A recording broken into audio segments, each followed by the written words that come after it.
নমস্কার প্রিয় দর্শক বন্ধুরা, আপনাদের সবাইকে আমার এই চ্যানেলে স্বাগত জানাই।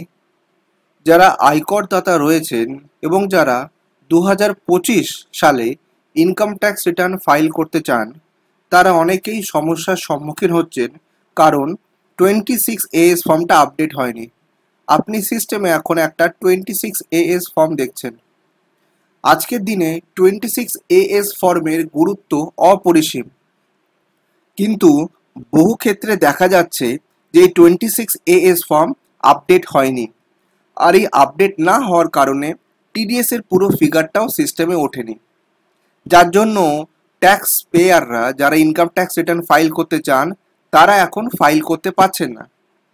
তো আমি আপনাদের এখন একটা 26AS ফর্ম দেখাবো আর বোঝাবো যে কি করে আপনি বুঝতে পারবেন যে আপনার 26AS ফর্ম আপডেট হয়েছে কি হয়নি। দেখুন, আপনারা স্ক্রিনে একটা 26AS ফর্ম দেখতে পাচ্ছেন। এই 26AS ফর্মের মধ্যে এই পার্ট 1 এরকম করে একাধিক পার্ট 2 পার্ট 3 থাকে। তো আমি একটা পার্ট বোঝাবো, একটা পার্ট বোঝালেই আপনারা সবকটা যে রয়েছে সেগমেন্ট সেগুলো বুঝতে পারবেন।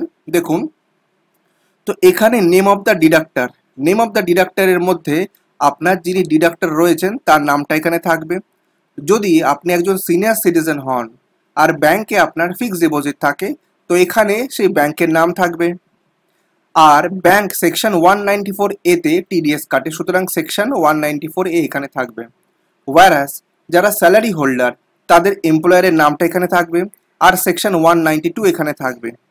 একই রকমভাবে যারা সেকশন 194C, সেকশন 194H বা 194R এ পড়েন তাদের এইখানে নেম অফ দ্য ডিডাক্টরের মধ্যে ডিডাক্টরের নাম এবং সেকশনের নাম্বারটা এখানে লেখা থাকবে।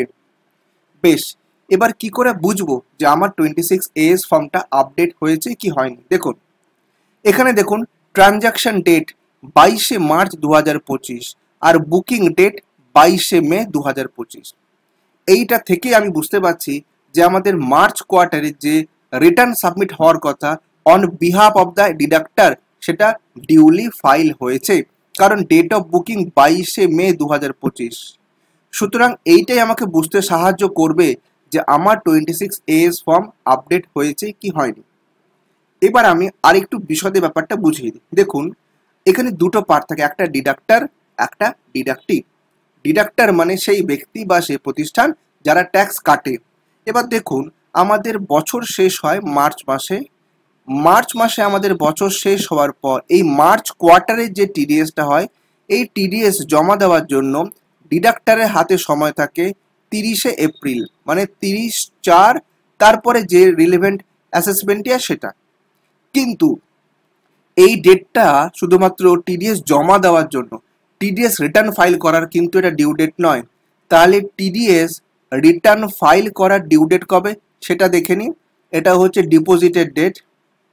আর due date of filing of return মানে যেদিন ডিডাক্টরকে তার রিটার্নটা ফাইল করে এই টিডিএসটা আপলোড করতে হবে, সেটা হচ্ছে 31শে May of the relevant assessment year. এবার দেখুন, এখানে দেখুন ডেট অফ বুকিং 22শে মে 2025। তো এখান থেকেই বোঝা যাচ্ছে যে 31শে মে আগে আমার যে ডিডাক্টর রয়েছেন তিনি তার ফাইলটা আপলোড করে দিয়েছেন।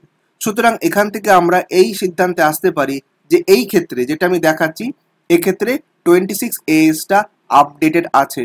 তো বন্ধুরা, আপনারা যারা 26AS ফর্ম চেক করছেন তারা এনশিওর করবেন যে ডেট অফ বুকিংটা যেন মে মাসে হয়।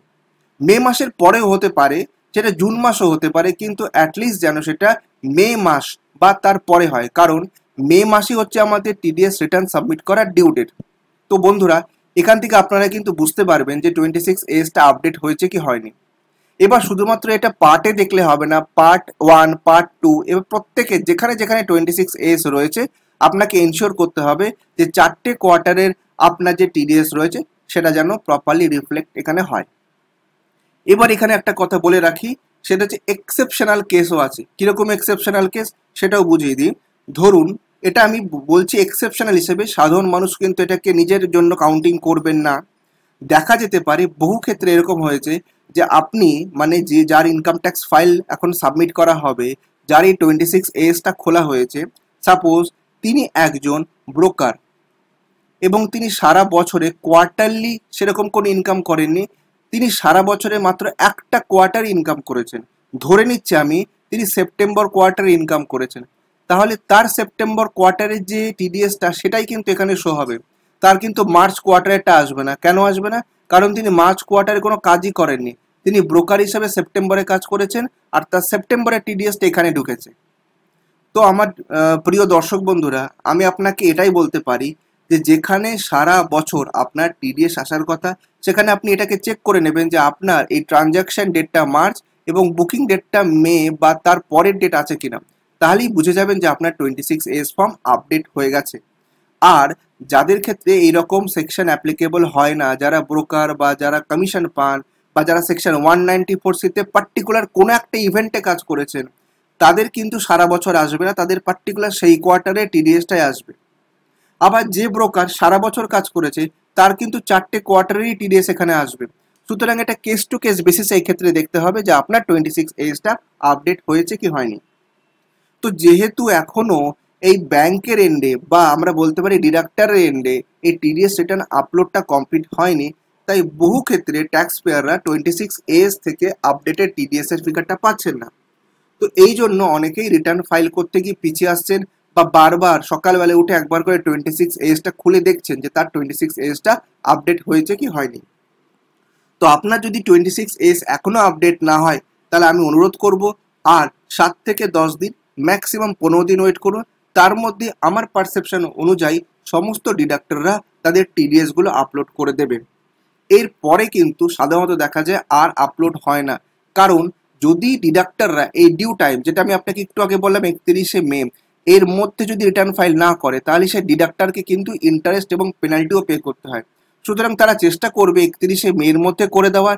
যদি না হয়, হয়তো টেকনিক্যাল কারণের জন্য কয়েকদিন লেট হতে পারে, কিন্তু আপনি জুন মাসের মাঝামাঝি গিয়ে এক্সপেক্ট করতে পারেন যে 26Aটা পুরোপুরি আপডেট হয়ে গেছে।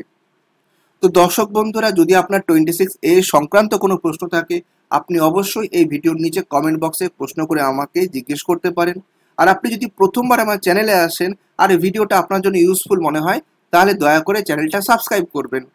আজ এখানেই শেষ করছি, আরেকদিন হাজির হব এইরকমই ইনফরমেটিভ ভিডিও নিয়ে। সবাই ভালো থাকবেন, ধন্যবাদ।